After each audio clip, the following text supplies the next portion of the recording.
So, I've got 6.5 pounds of clay here, and again, the dull point, I usually smack down with 2 hands when we run. And good old centering methods. Push from here, pull from here, use your body, and slowly work in on it.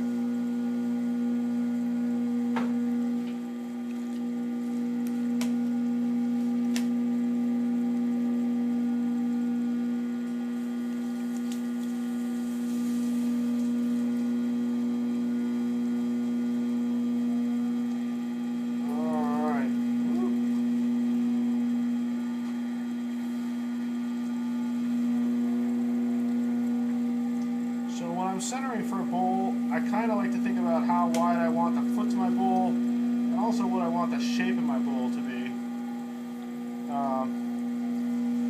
If I'm looking for a really steep wall bowl, I can start with a smaller base than if I want a really shallow bowl.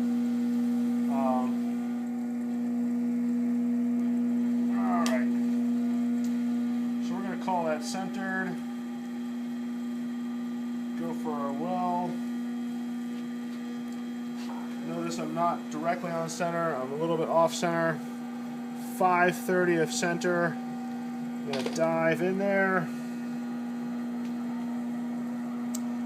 And when I think I'm the right depth, I'm going to stop. And I'm going to measure.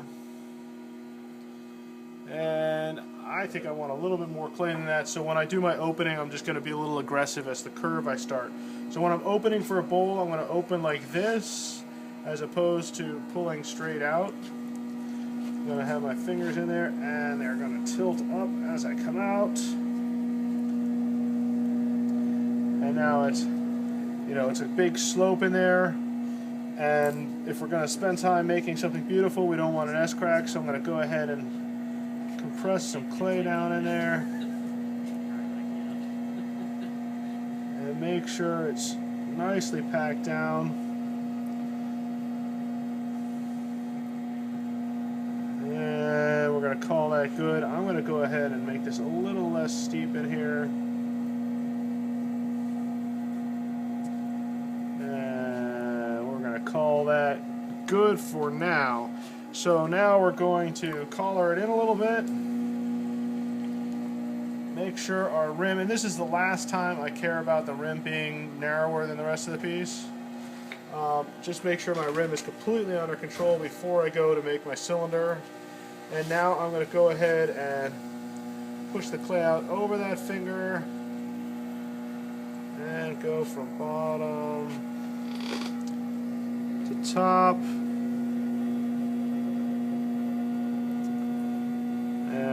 Make sure you do a good release at the rim. My rim is no longer nice and strong. It's coming to a point here. I'm going to make sure my rim is good until the end of my bowl, and then I'm going to, if I decide to want a thin rim, I'm going to make it later thin. So from the inside, push out over your finger. I need to bring my finger up to the bottom of that bulge on the outside. And now we're going to go from bottom to top. That little jiggle is because I didn't even up my moisture before I went for a pull. I'm going to set the moisture content on the inside. And I'm actually going to scoop a little bit of clay from underneath here because I think it's a little bit wide and I'm wasting clay.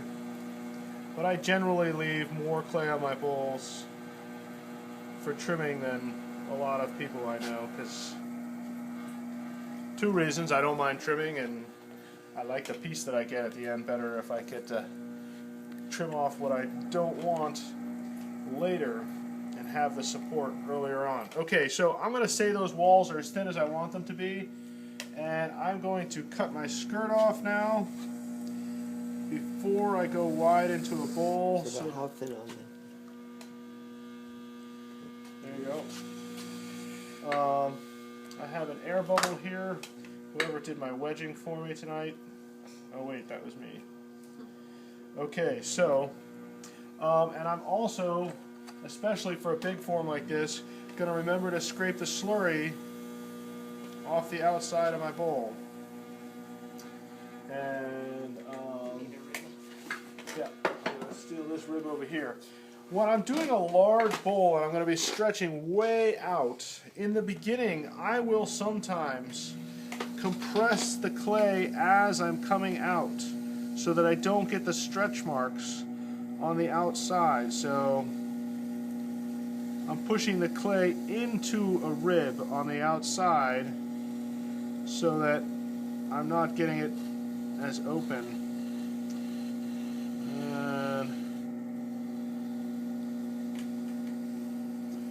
Alright, so I've gotten the clay out 2/3 of the distance I want to go, and I can start to ignore the outside, and I would recommend ignoring the outside of your bowls in the protection of the inside swoop. If you make the inside swoop really beautiful and your outside is lumpy, you trim the lumps off at trimming time. Alright, so I'm going to have my dragger finger up at the rim. Going to bring it out. This guy just follows it. It's just riding on it. It's not changing the shape of it. It's preventing it from going oval on me when I go down inside. So I'm going to bring that out. Maybe I'm going to come out just a little bit more. And now I'm going to dive in there.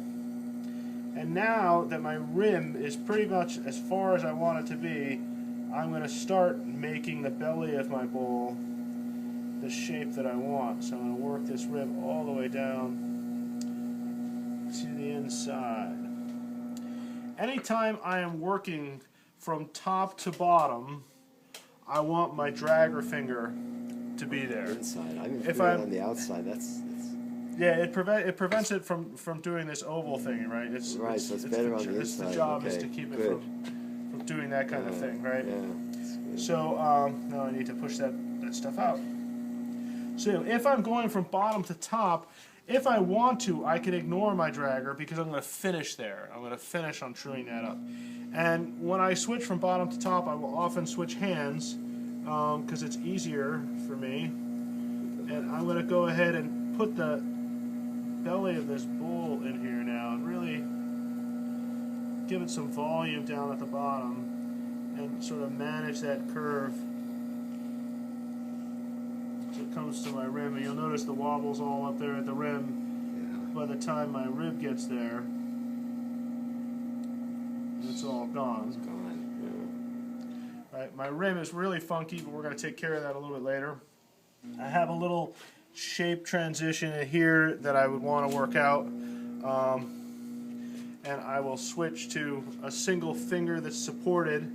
And I had a question from a left-hander.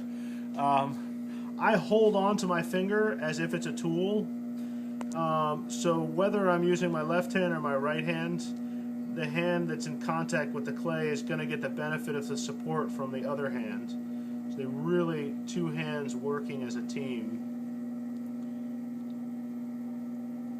I think it's one of the things that makes clay so addictive is when we have both hands working together, we use both sides of our brain, and I think it fires off connections that we find pleasing as humans. But the inside of this curve, I think, is important enough to spend some time on and really get it really nice, and be critical about it, because we teach you how to wedge here so that you can just start over if you need to. Alright, so we've finished that curve down there, and now it's time to take care of my rim. And can I have the leather that you have there hanging over the water bowl? Yeah, throw that at me. Thank you. So first things first is I'm going to just sort of true it up a little bit and clean up the burrs that are on it, and then I'm going to sort of look at the bowl and decide. I kind of like to be able to get my fingers, right there onto the rim, and then we're going to take a look and decide, what do we want for this bowl. And I've been enjoying pulling the rim out just a little bit, and actually I'm going to pull this all the way over so that it just make a little lip sticking out there. And then I like this sort of cleaner in here where that lip comes to the beginning of the bowl.